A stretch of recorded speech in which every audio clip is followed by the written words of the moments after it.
La science médicale a transformé la pandémie, et les technologies expérimentales qui ont permis de mettre au point des vaccins en un temps record ont donné un coup de fouet aux ambitions scientifiques.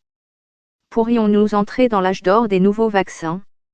Si vous vous rendez à la pointe de la vaccinologie, vous trouverez le professeur Dame Sarah Gilbert, de l'Institut Jenner et l'architecte du vaccin d'Oxford. Grâce à une technologie révolutionnaire, l'équipe d'Oxford a mis au point un vaccin prêt à être soumis à des essais cliniques en seulement 65 jours. En partenariat avec le géant pharmaceutique AstraZeneca, plus de 1,5 milliard de doses ont été distribuées dans le monde. On pourrait supposer qu'une fois que vous avez atteint le sommet de votre arbre professionnel, vous êtes libre d'avoir des pensées profondes qui repoussent les limites de la connaissance humaine. Pourtant, presque chaque fois que j'interroge le professeur Gilbert, j'ai l'impression qu'une grande partie de son temps est consacrée à l'achat de réfrigérateurs et de congélateurs. Après tout, si vous ne pouvez pas conserver au froid les échantillons viraux et les prototypes de vaccins, vous ne pouvez pas faire de recherche sur les vaccins. On me demande toujours plus, me dit le professeur Gilbert. Mais la cuisine, où l'on trouve le plus souvent de tels appareils, n'est pas un mauvais endroit pour comprendre le bond en avant réalisé par le professeur Gilbert et ses contemporains dans la science des vaccins. La nouvelle génération de vaccins est rapide à fabriquer et très flexible. C'est comme décorer un gâteau, explique le professeur Gilbert. La méthode traditionnelle de mise au point des vaccins signifie qu'il faut retourner aux matières premières et repartir de zéro pour chaque vaccin fabriqué. C'est comme si on partait d'un banc de farine, de sucre, d'œufs et de beurre. L'étape suivante consiste à prendre le virus en cause, ou d'autres microbes pathogènes, et à le tuer ou à l'affaiblir pour fabriquer un vaccin. Prenez les 2 vaccins contre la grippe saisonnière qui sont administrés chaque année. Le vaccin pour adultes est fabriqué en cultivant des virus de la grippe dans des œufs. Les virus sont ensuite purifiés et tués pour fabriquer le vaccin. Le spray nasal pour les enfants contient des virus vivants, mais ceux-ci sont rendus faibles et instables afin qu'ils puissent se développer dans les températures plus fraîches du nez, mais pas dans la chaleur des poumons. Mais il faut beaucoup de travail pour repartir de zéro pour chaque nouvelle maladie et beaucoup de choses peuvent mal tourner. Vous pouvez vous retrouver avec l'équivalent vaccinal d'un fond détrempé. Le développement du vaccin contre le coronavirus d'Oxford a fait appel à une approche totalement différente, dite plug and play, prêt à l'emploi. Avec ce type de vaccin, la majeure partie du travail a déjà été effectuée, le gâteau a été pré-cuit, il ne reste plus qu'à le décorer pour qu'il corresponde à sa cible. Nous avons le gâteau et nous pouvons mettre une cerise sur le dessus, ou nous pouvons mettre des pistaches sur le dessus si nous voulons un vaccin différent, nous ajoutons juste la dernière partie et nous sommes prêts à partir, explique le professeur Gilbert à Incidelt. Le gâteau ou la plateforme, pour employer le terme scientifique du vaccin d'Oxford, est un virus qui provoque le rhume chez les chimpanzés. Il a été génétiquement modifié pour le rendre sûr, de sorte qu'il ne puisse pas provoquer d'infection chez l'homme. La décoration est le plan génétique nécessaire pour entraîner le système immunitaire à l'attaquer. Ce modèle est ajouté au gâteau et le tour est joué.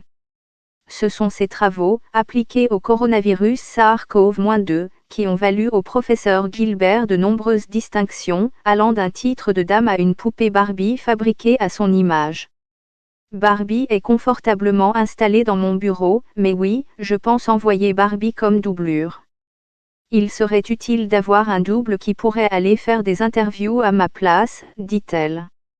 2 des autres grands vaccins Covid, l'un fabriqué par Pfizer-BioNTech et l'autre par Moderna, utilisent un autre type de technologie vaccinale plug and play hautement adaptable. Et toutes ces technologies devraient permettre de développer plus rapidement et plus facilement les vaccins du futur. Il y a beaucoup de développement de vaccins à faire maintenant que nous pouvons le faire, déclare le professeur Gilbert. Les agents pathogènes prioritaires officiels figurent en tête de sa liste de cibles. Si le Covid a été une surprise, il s'agit des menaces mortelles connues qui font des bulles. Ils ont le potentiel de provoquer de grandes épidémies et pourraient être les pandémies du futur. Des vaccins contre eux permettraient de sauver des vies. Certains de ces travaux sont déjà en cours. Oxford a commencé les essais cliniques d'un vaccin contre la peste en utilisant sa technologie Plug and Play. La peste est à l'origine de la pandémie de peste noire qui a tué des centaines de millions de personnes. Par ailleurs, Moderna envisage déjà d'utiliser sa propre technologie R-nanomètre pour fabriquer un vaccin contre le Nipah. Ce virus tue jusqu'à 3/4 des personnes infectées. Pourtant, le principal obstacle à la lutte contre ces maladies sera le même qu'auparavant, l'argent. Elle touche certaines des régions les plus pauvres du monde et l'on craint que, même en cas de pandémie, la recherche ne soit pas financée. Et, bien que la technologie des vaccins ait fait des bonds en avant, les vieux ennemis sont toujours les mêmes et certains ont des particularités qui font qu'ils posent des défis monumentaux. Tous les vaccins ont besoin d'une cible appelée antigène qui entraîne le système immunitaire à attaquer. Malgré tous les problèmes que Covid a causés, le virus était une bête assez simple et l'antigène cible était manifestement évident. La surface extérieure du virus est couverte de protéines de pointe. Tout ce que les chercheurs avaient à faire, c'était d'introduire les plans génétiques de la protéine Spike, d'entraîner l'organisme à la reconnaître et d'avoir la certitude que le vaccin allait fonctionner. Cependant, l'antigène cible n'est pas évident dans d'autres microbes plus complexes, comme les 3 grands tueurs que sont la malaria, le VIH et la tuberculose. Le VIH est une cible en perpétuel mouvement. C'est un métamorphe qui mute rapidement afin de modifier son apparence et de déjouer notre système immunitaire. Il est difficile de savoir comment le cerner. Nous disposons déjà de vaccins contre le paludisme et la tuberculose, mais ils sont loin d'être parfaits.